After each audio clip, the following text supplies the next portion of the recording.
여러분, 우산은 언제 준비해야 하는가?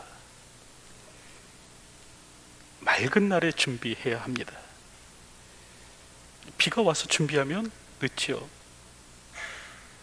비가 오는 때는 우산을 쓰는 때이지 우산을 준비하는 때가 아닙니다. 그래서 우산은 맑은 날에 준비하는 것이다 라는 말이 있죠. 효성그룹 이상훈 부회장은 그런 말을 했습니다. 사람들이 맑은 날이 지속되면 비 오는 날을 잊기 쉽다는 겁니다. 화창하다고 방심해 비 올 때를 준비하지 않으면 큰 위기를 맞는다, 그런 말을 했습니다. 사람의 인생에는 두 종류가 있다고 하죠. 하나는 수리형 인생, 다른 하나는 정비형 인생입니다. 수리형 인생이란 일이 터져서야, 막 그제서야 불이 나게 움직이는 겁니다. 이제 터진 일을 수습하기에 바쁜 거죠. 반면 정비형 인생은 문제가 일어나지 않도록 미리 조처합니다. 일이 터지기 전에 선제적으로 살피는 거죠. 자동차도 그렇죠. 자동차도 차가 고장난 후에야 수리하는 사람이 있습니다. 이 차가 고속도로나 뭐 산 중턱에 서면 큰일이 나는데 차가 고장 나야 그제서야 이제 정비소를 찾는 사람들이 있습니다. 반면 또 평소에 미리 차를 정비하고 사는 사람도 있습니다. 후드도 자주 열어보고요, 엔진 오일도 제때 교환하고. 여러분, 그러면 이제 큰 돈 들이지 않고 어려움도 겪지 않는 겁니다. 공부도 마찬가지죠. 시험이 닥쳐야 공부하는 사람이 있습니다. 그래서 이제 시험 전날 잠을 자지 않으려고 뭐 각성제까지 먹곤 합니다. 그리고 이제 다음날 멍한 정신으로 시험장에 가는데, 이와 반대로 또 평상시에 공부를 철저히 하는 사람들이 있죠. 시험 전날에도 이제 계획된 분량만큼 공부합니다. 그리고 일찍 잠에 드는 거예요. 그리고 이제 평소와 같은 컨디션으로 시험장에 갑니다. 여러분, 이렇듯 사람의 인생에는 수리형과 정비형이 있더라라는 거죠. 그런데 이는 신앙의 영역에서도 마찬가지입니다. 평소에는 기도하지 않다가 어려움이 생기면 기도하는 사람들이 있어요. 하나님, 병들었습니다. 하나님, 망했습니다. 하나님, 아이가 가출했습니다. 또 반면 평소에 기도하죠. 평소에 기도하다가 어려움이 닥치면 하나님께서 주시는 힘을 공급받아서 넉넉히 이기는 사람이 있습니다. 여러분, 기도는 어려움을 당해야 하는 것이 아닙니다. 새벽 기도는 문제가 생겨야 나오는 것이 아닙니다. 오히려 잘 될 때, 성공할 때, 아무 일이 없을 때 기도해야 합니다. 미리 구하여 능력을 받고 그 문제를 뛰어넘을 수 있는 힘을 축적해 두어야 하는 것입니다. 맑은 날에 우산을 준비하듯 기도 역시도 화창한 날에 해야 하는 겁니다. 막 인생에 먹구름이 끼고 막 인생에 폭풍이 몰아치고 막 그제서야 하나님 살려달라고 기도하는 것이 아니라, 기도는 화창한 날에 하는 겁니다. 시험을 당해 그제서야 하나님 살려주십시오 하는 것은 신앙의 하수의 일입니다. 신앙의 초보자다 그런 일을 하는 거죠. 여러분, 살만하십니까? 그렇다고 한다면 지금이 바로 기도해야 하는 순간입니다. 여러분, 오늘을 사는데 큰 불편이 없으십니까? 그러면 지금이 기도해야 할 때다라는 거죠. 평상시 기도의 약실에 화약을 재어 놓아야 위기 때 사용할 수 있습니다. 이 위기가 닥쳐서야 기도하는 사람은 사탄이 쉽게 보는 거예요.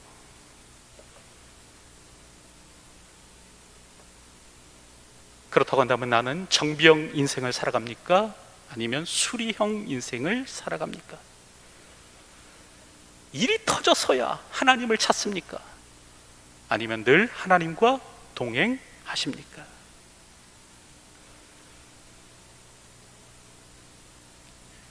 오늘도 수리형 인생이 아니라 정비형 인생을 살아가시는 분들이 되셨으면 합니다. 인생의 폭풍우가 몰려올 때 그때 기도하는 것이 아니라 맑은 날에 하나님 앞에 무릎 꿇고 기도에 힘쓰시는 분들이 되셨으면 합니다. 그럴 때 오늘 본문을 보면 이스라엘이 이제 이 일에 실패하는데요. 그래서 오늘 보면 7절 말씀을 보면 저들이 다시 하나님 앞에 부르짖죠. 이스라엘 자손이 미디안으로 말미암아 여호와께 부르짖었으므로. 지난주에 우리가 살펴본 것처럼 이 꿀벌 드보라로 인해서 이제 이스라엘에는 40년간의 평화가 찾아옵니다. 여러분, 그러자 이스라엘이 어떻게 행하는가? 다시 방만함으로 돌아가는 거예요. 이방의 압제에서 벗어나서 평화를 누리자 다시 옛 습성으로 돌아갑니다. 그래서 오늘 보면 1절 보면 이스라엘 자손이 또 여호와의 목전에 악을 행하였으므로, 또 악을 행했다는 거예요. 또 여호와의 목전에 악을 행하였다. 여러분, 이 정도 되면 거의 이제는 상습범이죠. 고질병입니다. 죄질이 아주 불량한 거예요. 이쯤 되면 뭐 정상 참작의 여지가 거의 없습니다. 언젠가 라면 한 봉지를 훔쳐서 결국 법원에서 3년 6개월의 징역형을 받은 사람이 있었습니다. 그때 이제 여론이 막 들끓었는데, 아니 왜 몇 억을 횡령한 사람은 집행유예로 풀려나는데 어떻게 라면 한 봉지 훔쳤다고 해서 3년 6개월이냐? 유전 무죄, 무전 유죄 아니냐? 그랬습니다. 하지만 판사가 이런 판결을 내린 데에는 그 나름의 이유가 있었습니다. 이 사람이요, 이미 수차례에 걸쳐서 상습적으로 절도를 해왔기 때문에 그렇습니다. 이미 5번이나 타인의 집에 들어가서 물건을 훔치고 또 훔치려고 한 거죠. 결국 특가법상 이 상습절도죄가 적용이 되어서 3년 6개월의 형을 받은 겁니다. 여러분, 이처럼 법원에서도 상습적이면요 엄벌에 처합니다. 초범에게는 선처를 베풀지만 여러분, 이게 고질적이에요. 고질적으로 이와 같은 일을 하면 엄벌합니다. 근데 이스라엘의 범죄가 바로 그러했어요. 바로 고질적이었다. 죄의 고착화가 일어난 것입니다.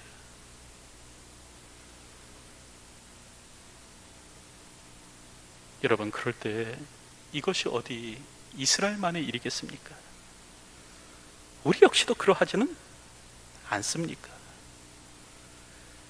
개가 그 토한 것으로 다시 돌아가고 돼지가 지득 궁덩이를 다시 뒹구는 것처럼 오늘 우리 역시도 죄악의 본성을 따라 상습적으로 죄를 지으며 살아가지는 않느냐는 겁니다. 참으로 안타까운 것은요, 이런 이스라엘의 한심한 모습이 사실은 오늘 나 자신의 모습이라는 겁니다. 이 저들의 답답한 삶이 나의 삶과 다르지 않다라는 거죠. 오늘 우리 역시도 조금만 편해지면 죄를 향해 달려가죠. 삶의 안정이 찾아오고 삶의 여유가 생기면 못된 짓을 찾기 시작합니다. 여러분들은 빌 게이츠를 아시죠? 그 마이크로소프트의 설립자 아닙니까? 세계 최고의 부자. 얼마 전에 이혼했습니다. 왜 이혼했는가 막 설왕설래 했었는데 최근에 여직원과 수년간 부적절한 관계에 있었다 인정했습니다. 여러분, 그럴 때 그가 이처럼 부적절한 일을 한 때는 언제인가? 세상을 바꾸기 위해서 밤새 차고해서 일하던 때가 아니었어요. 모든 것이 잘 나갈 때, 세상에서 최고가 되었을 때 그랬습니다. 여러분들은 제프 베이조스를 알고 계시죠? 그 아마존의 창업자입니다. 이 사람도 몇 해 전에 이혼했죠. 이혼할 때 전 부인에게 위자료를 주었는데 그 위자료 때문에 그 전 부인은 단숨에 세계 여성 갑부 4위가 되었습니다. 거부예요. 근데 이 사람이 왜 이혼하게 되었는가? 그 불륜녀의 오빠가요, 제프 베이조스의 외도를 돈을 받고 언론에 판 겁니다.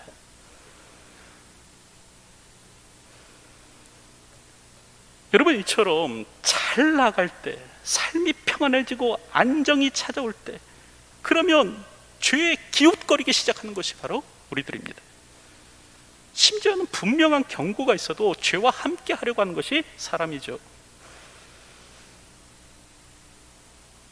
그러므로 우리에게는 은혜가 필요합니다. 성경이 이스라엘의 모습이 오늘 또한 나의 모습임을 알고 하나님의 은혜를 구할 수 있는 사람이 되어야 합니다. 오늘도 죄악으로 달려가는 나의 발걸음을 붙잡아 주시옵소서. 하나님 앞에 기도할 수 있어야 합니다. 가난하고 병들고 어려움이 닥칠 때에는 우리에게 은혜가 필요합니다. 하지만 부하고 건강하며 평안할 때에는 은혜 위에 은혜가 필요합니다. 여러분, 이런 스펄전의 말처럼 오늘 우리는 하나님께 은혜 위에 은혜를 부어달라고 기도해야 하는 겁니다.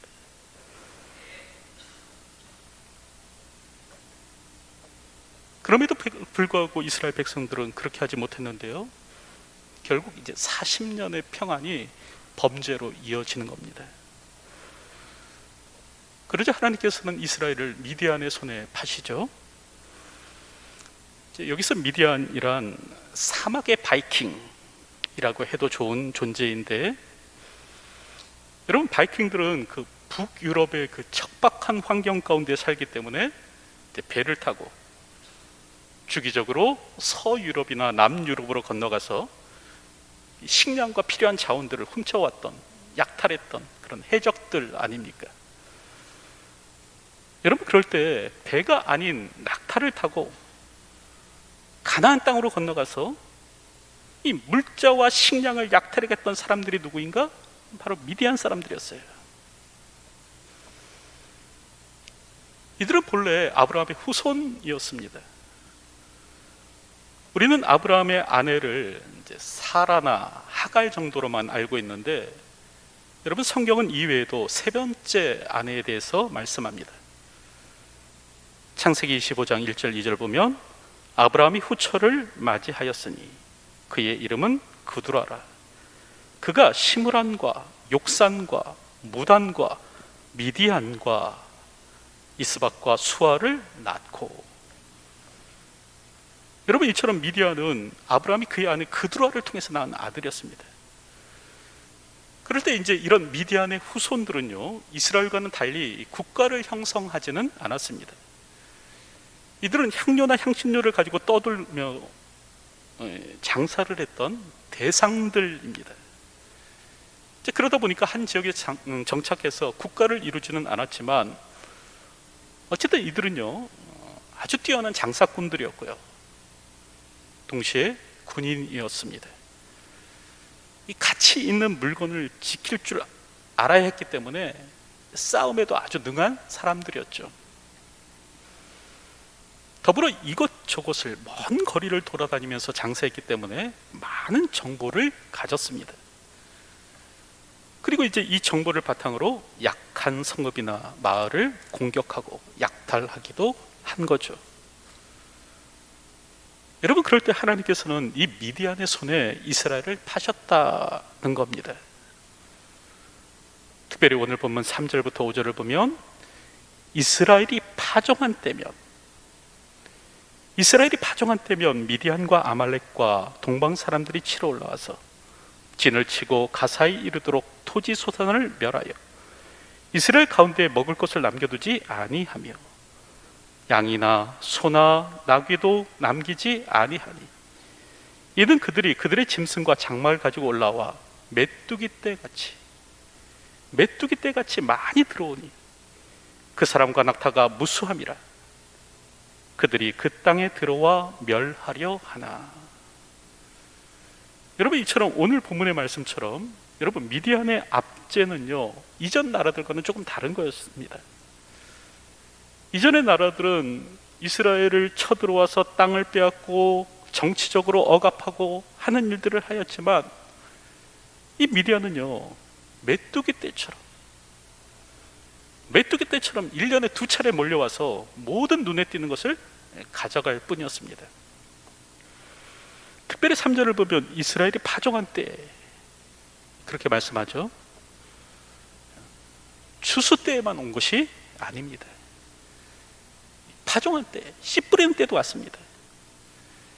씨 뿌리는 시기에 찾아와서 뿌리기 위한 씨앗과 나달까지도 모두 다 빼앗아 간 거죠.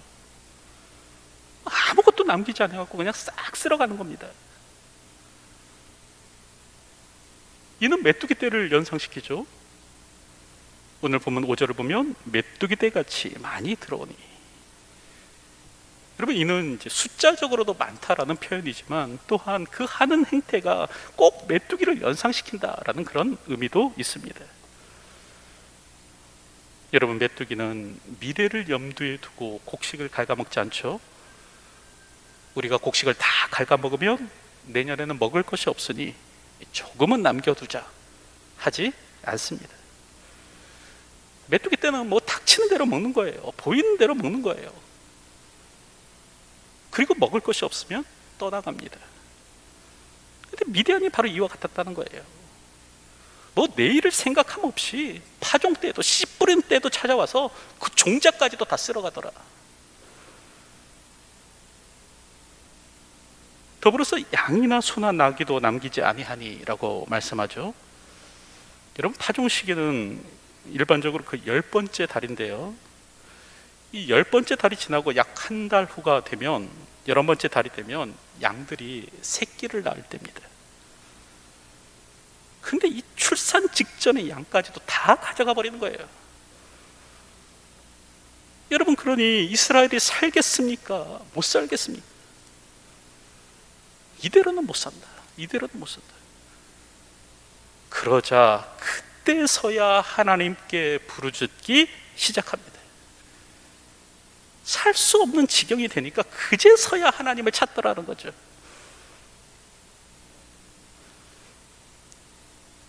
그런데 오늘 본문을 보면 하나님께서는요 이전과 조금 달리 행동하십니다. 이전에는 이스라엘이 부르짖으면 즉각 구원자를 세우셨어요. 근데 이번에는 그렇게 하지 않으시더라는 거죠. 사사기 6장 8절을 보면 이스라엘 자손이 미디안으로 말미암아 여호와께 부르짖었으므로 여호와께서 이스라엘 자손에게 한 선지자를 보내시니, 사사를 세우기 전에 먼저 선지자를 보내셨다는 거죠. 이 같은 일을 하신 까닭은 무엇인가? 왜 사사를 세우기 전에 선지자부터 보내신 것인가? 까닭은 알라는 겁니다. 제발 왜 이 같은 일이 일어났는지 좀 제대로 좀 알라라는 거죠. 여러분, 오늘 본문을 보면 이 무명의 선지자는 이 미디안의 압제 원인으로 불순종을 얘기합니다. 불순종 때문이다. 그래서 10절 보면, 하반절 보면 너희가 내 목소리를 듣지 아니하였느니라 하셨다 하니라, 그렇게 기록하죠. 너희가 내 목소리, 하나님의 목소리, 하나님의 말씀을 듣지 않았기 때문이다. 아무리 이내 신을 섬겼기 때문이다. 그래서 언약적 저주가 임한 거다. 그런 말씀을 하는 겁니다. 여러분, 미디안의 압제는 언약적 저주의 실현입니다. 우리가 알듯 신명기 28장을 보면 하나님께서 축복과 저주를 말씀하지 않습니까? 순종하는 자에게는 복을, 불순종하는 자에게는 저주를 말씀하시는데, 그때 내가 악을 행하여 그를 잊음으로 내 손으로 하는 모든 일에 여호와께서 저주와 혼란과 책망을 내리사 망하며 속히 파멸하게 하실 것이며, 그렇게 말씀합니다. 이게 무슨 말이에요? 불순종하면 이렇게 된다는 거예요. 더불어서 내가 많은 종자들을 들여 뿌릴지라도 메뚜기가 먹음으로 거둘 것이 적을 것이며, 그렇게 말씀하시는데, 인간 메뚜기, 이 미디안의 인간 메뚜기가 찾아온 것은 무엇인가? 그것은 바로 언약적 저주의 시련, 다시 말하면 불순종했기 때문에 너희들이 그런 것이다, 그런 말씀하고 있는 겁니다. 하지만 오늘 본문을 보면요, 당시 이스라엘 백성들은 그렇게 생각하지 않았습니다. 왜 이 같은 일이 일어났는가? 하나님의 무능, 하나님의 유기 때문이다, 그렇게 생각했어요. 자신들의 불순종이 아니라 하나님께서 무능하셔서, 또 하나님께서 우리를 버리셨기 때문에 이 같은 일이 일어났다고 생각했습니다. 그래서 사사기 6장 13절을 보면 기드온이 그렇게 말하죠. 여러분, 이 기드온의 말은 당시 이스라엘 백성들의 생각과 동일한 겁니다. 뭐라고 말하는가? 오 나의 주여, 여호와께서 우리와 함께 계시면 어찌하여 이 모든 일이 우리에게 일어났나이까? 또 우리 조상들이 일찍이 우리에게 이르기를 여호와께서 우리를 애굽에서 올라오게 하신 것이 아니냐 한 그 모든 이적이 어디 있나이까? 이제 여호와께서 우리를 버리사 미디안의 손에 우리를 넘겨주셨나이다 하니. 지금 왜 미디안의 압제 가운데 있는가? 바로 하나님의 무능 때문에. 출애굽의 기적이 어디 있냐는 거예요. 그리고 하나님의 유기 때문에, 하나님께서 우리를 버리셨나이다, 좀 그렇게 말을 하고 있는 것이죠. 여러분, 이처럼 자기 자신에 대해서 전혀 모르는 것이 인간입니다. 나 스스로에 대해서 굉장히 무지한 것이 사람이에요. 그러다 보니까 막 그저 그냥 남 탓하며 살아갑니다. 내게 문제가 있는 것이 아니에요. 저 사람이 문제이고, 이 사회가 문제이고, 한국교회가 문제이고, 국민성이 문제이고, 하나님의 문제인 겁니다.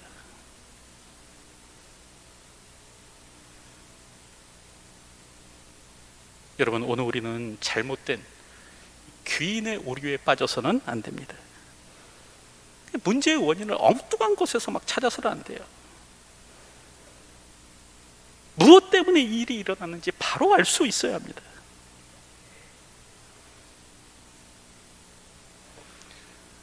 한 번은 어떤 사람이 매일같이 그냥 악몽을 꿨대요. 얼굴을 가리는 어떤 존재가 나타나서 막 매일같이 괴롭히는 거예요. 꿈속에서 괴롭히는 거예요. 어떤 때는 모아놓은 재산을 다 빼앗아 가기도 하고, 또 어떤 때는 막 자신의 생명을 막 위태롭게 만들고, 또 어떤 때는 막 가정의 불화를 일으키고, 또 어떤 때는 막 사람들과의 관계를 막 어긋나게 만들고, 또 어떤 때는 막 자녀가 엇나가도록 하고, 막 어찌나 괴롭힘이 심한지 막 견딜 수가 없는 겁니다. 그런 중 하루는 이 가면 쓴 사람이 방심하는 순간, 그때를 노려서 그의 팔을 확 낚아챕니다. 그리고 그의 팔을 확 비틀면서 얼굴에 가면을 벗기는 거예요. 도대체 너 누구냐? 그러면서 이 가면 쓴 사나이의 얼굴을 보는 순간 이 사람이요, 놀라서 숨도 못 쉬는 겁니다. 비명소리도 지르지 못하는 거예요. 자신을 지속적으로 해하려던 사람, 모아놓은 재산도 막 훔쳐가고, 막 생명을 위태롭게 만들고, 가정에 막 불화의 씨앗을 던져놓고, 사람들과의 관계를 막 멀어지게 만들고, 자신의 자식과 막 관계를 엇나가게 하는 이 사람이 다른 사람이 아닌 자기 자신이더라라는 거죠. 여러분, 나를 망하게 하는 것이 나일 때가 많습니다. 나를 막 비참한 자리로 몰고 가는 것은 다른 사람이 아니라 나일 때가 많아요. 나를 위기로 몰아가는 것이 나 자신일 때가 많습니다. 다른 사람이 문제가 아니라 내가 문제더라는 거죠. 한순간에 재산을 날려먹은 것도 사실은 나고, 뭐 이것저것 막 나쁜 음식 먹음으로 말미암아 내 생명을 위태롭게 만든 것도 나고, 가정의 불화의 씨앗을 던지며 사는 것도 나고, 타인과의 관계를 망치는 것도 나고, 자녀들을 엇나가게 만드는 것도 사실은 나더라는 거죠. 여러분, 내가 공부 못하는 것은요, 나에게 나쁜 머리를 물려주신 부모님 탓이 아니라 공부하지 않은 내 탓이고요. 내게 고치지 못할 병이 든 건 뭐냐면 감당치 못할 시험을 허락하신 하나님 때문이 아니라 여러분 평소에 방만하게 살아갔던 내 잘못이고요. 세상에 이전에 알지 못했던 전염병이 창궐하는 까닭은 이렇게 전염병이 번짐에도 불구하고 가만히 지켜보시는 그 하나님 때문이 아니라 여전히 탐욕을 버리지 못하고 개발 논리로 자연을 파괴하면서 살아가는 오늘 우리들 때문인 겁니다. 문제의 원인을 제발 다른 곳에서 찾지 마십시오. 하나님의 무능, 하나님의 유기 때문이 아닙니다. 바로 내 탓입니다.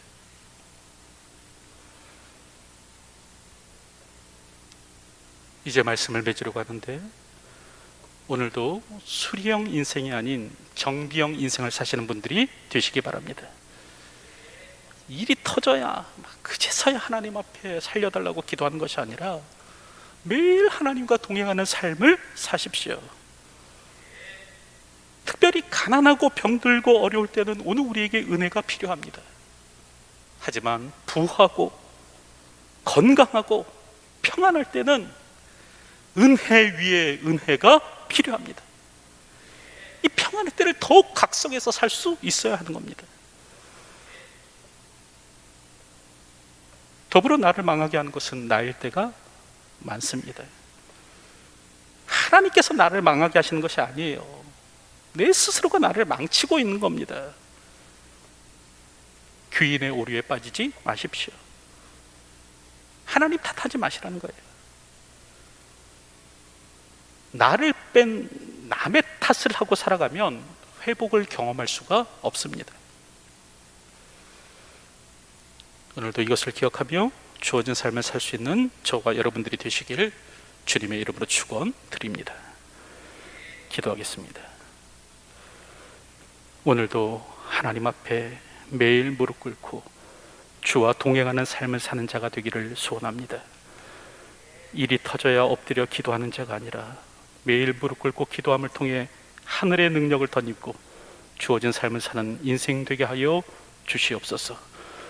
특별히 나를 망하게 하는 것이 나 자신일 수 있음을 깨달아 하며 하나님 탓, 다른 사람 탓하고 살아가지 않도록 도와주시고 스스로를 돌아보며 스스로의 삶을 정비하며 이 땅을 살아갈 수 있는 저희의 삶이 될 수 있도록 인도하여 주시옵소서. 예수님의 이름으로 기도하옵나이다. 아멘.